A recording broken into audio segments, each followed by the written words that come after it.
সালের গরম আর আজকের গরমের মধ্যে পার্থক্যটা কি আপনি অনুভব করতে পারছেন? আগে যে তাপমাত্রা মানুষ বছরে 1 থেকে 2 বার সহ করত, এখন সেটাই প্রায় প্রতিদিনের বাস্তবতা হয়ে দাঁড়িয়েছে। রাস্তায় বের হলেই গরম বাতাস মুখে লাগে আগুনের মতো। হিটওয়েভ, পানির সংকট, অসহনীয় গরম, সব কিছুই যেন দিন দিন আরও ভয়ঙ্কর হয়ে উঠছে। আর এখন পরিস্থিতি এতটাই খারাপ যে ইন্ডিয়া মেথোলজিক্যাল ডিপার্টমেন্ট অর্থাৎ আইএমডি আগেভাবেই হিটওয়েভ সতর্কতা জারি করেছে। দিল্লি, উত্তরপ্রদেশ, রাজস্থান, ভোপাল, নাগপুর, ভুবনেশ্বর, পশ্চিমবঙ্গ প্রায় সব জায়গাতে তাপমাত্রা 42 থেকে 47 ডিগ্রি সেলসিয়াস পর্যন্ত পৌঁছে গেছে। কিছু জায়গায় দিনের বেলা রাস্তায় দাঁড়িয়ে থাকা কঠিন হয়ে পড়েছে। কিন্তু প্রশ্ন হলো, গত 25 বছরে পৃথিবী আসলে কতটা বদলে গেছে, কতটা গরম হয়েছে আমাদের এই পৃথিবী, আর এই ভয়ঙ্কর পরিবর্তনের জন্য দায়ী কে? আজ আমরা জানব 2000 সাল থেকে 2026 সালের মধ্যে পৃথিবীর তাপমাত্রা কতটা বেড়েছে, কেন বেড়েছে এবং ভবিষ্যতে আমাদের জন্য কি অপেক্ষা করছে। বিজ্ঞানীদের তথ্য অনুযায়ী 2000 সালের দিকে পৃথিবীর গড় তাপমাত্রা শিল্পপূর্ব সময়ের তুলনায় প্রায় 0.8 ডিগ্রি সেলসিয়াস বেশি ছিল, কিন্তু 2026 সালে সেই সংখ্যা প্রায় 1.5 ডিগ্রি সেলসিয়াস ছুঁয়ে ফেলেছে। শুনতে হয়তো খুব বেশি মনে হচ্ছে না, কিন্তু পৃথিবীর গড় তাপমাত্রা প্রায় 1 ডিগ্রি বাড়াও ভয়ঙ্কর পরিবর্তন তৈরি করতে পারে। 2001 থেকে 2005 সালের দিকে ভারতের অনেক শহরে গ্রীষ্মকালে গড় তাপমাত্রা 36 থেকে 38 ডিগ্রির মধ্যে থাকতো, কিন্তু এখন সেই একই জায়গায় তাপমাত্রা 44 থেকে 47 ডিগ্রি পর্যন্ত পৌঁছে যাচ্ছে। আগে যেটাকে অস্বাভাবিক গরম বলা হতো, এখন সেটাই স্বাভাবিক হয়ে যাচ্ছে। এই ছোট পরিবর্তনের কারণে এখন আগের চেয়েও অনেক বেশি হিটওয়েভ হচ্ছে। হিমবাহ দ্রুত গলছে, সমুদ্র পৃষ্ঠের উচ্চতা বাড়ছে, আবহাওয়া হয়ে উঠছে আরও অনিশ্চিত এবং ভয়ঙ্কর। এর সবচেয়ে বড় কারণ হলো মানুষের তৈরি দূষণ, কারখানার ধোঁয়া, গাড়ির কালো ধোঁয়া, কয়লা ও তেল পোড়ানো, এইসব থেকে প্রচুর কার্বন ডাই অক্সাইড তৈরি হয়। এই গ্যাস পৃথিবীর চারপাশে অদৃশ্য চাদরের মতো তাপ আটকে রাখে, ফলে পৃথিবী ধীরে ধীরে আরও গরম হয়ে উঠেছে।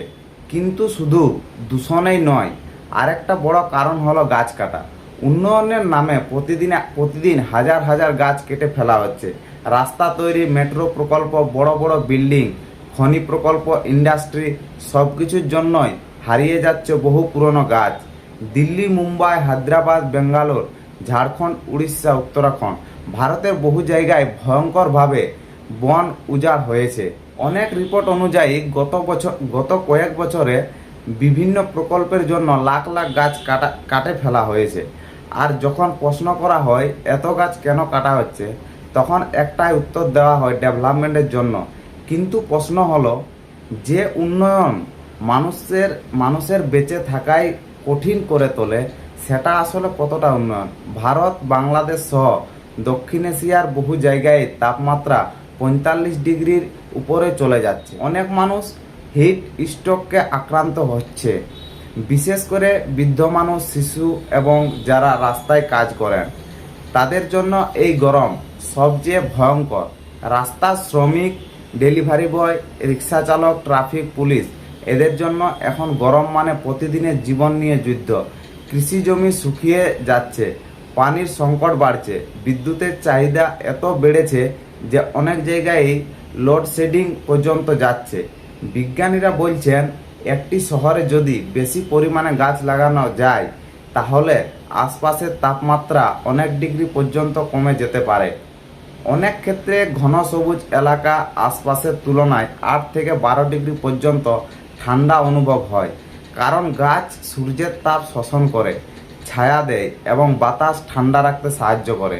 কিন্তু সমস্যা হলো, আমরা যতটা গাছ লাগানো দরকার ততটা লাগাই না, বরং পুরনো গাছ কেটে ফেলি, আর নতুন গাছ লাগালে সেগুলো ঠিকমতো যত্ন নেওয়া হয় না।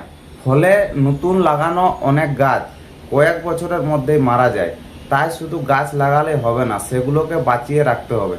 বিজ্ঞানীরা সতর্ক করেছেন যদি এখনও পদক্ষেপ না নেওয়া হয় তাহলে আগামী কয়েক দশকে পৃথিবীর তাপমাত্রা আরও দ্রুত বাড়বে। ফলে ভয়ঙ্কর হিটওয়েভ, বন্যা, খরা, খাদ্য সংকট এবং সমুদ্রপৃষ্ঠের উচ্চতা বৃদ্ধি মানব জীবনের জন্য বড় হুমকি হয়ে দাঁড়াবে। অনেক শহর ভবিষ্যতে বসবাসের অযোগ্য হয়ে যেতে পারে। এই সমস্যা পুরো পৃথিবীর হলেও সমাধান শুরু হতে পারে আমাদের থেকেই। আমরা চাইলে বেশি বেশি গাছ লাগাতে পারি, পুরনো গাছ কাটা বন্ধ করার দাবি তুলতে পারি, প্লাস্টিক ব্যবহার কমাতে পারি, আর বিদ্যুৎ অপচয় বন্ধ করতে পারি এবং পরিবেশ বান্ধব জীবনযাপন শুরু করতে পারি। সবচেয়ে গুরুত্বপূর্ণ হলো একটা বড় গাছ কাটলে তার বদলে শুধু একটা নয়, অনেকগুলো নতুন গাছ লাগাতে হবে। আর শুধু লাগালেই হবে না, সেগুলোকে বড় হওয়া পর্যন্ত যত্ন নিতে হবে। কারণ একটা বড় গাছ তৈরি হতে প্রায় 15 থেকে 20 বছর সময় লাগে, কিন্তু সেটা কাটতে সময় লাগে মাত্র কয়েক মিনিট। পৃথিবী আমাদের বারবার সতর্ক করেছে, কিন্তু আমরা কি সেই সতর্কবার্তা সত্যি শুনছি? আজ যদি আমরা সচেতন না হই তাহলে আগামী প্রজন্মের জন্য এই পৃথিবী আরও ভয়ঙ্কর হয়ে উঠবে। তাই এখনও সময় পরিবর্তনের কারণ। পৃথিবীকে বাঁচানো মানে শেষ পর্যন্ত নিজেদেরকে বাঁচানো।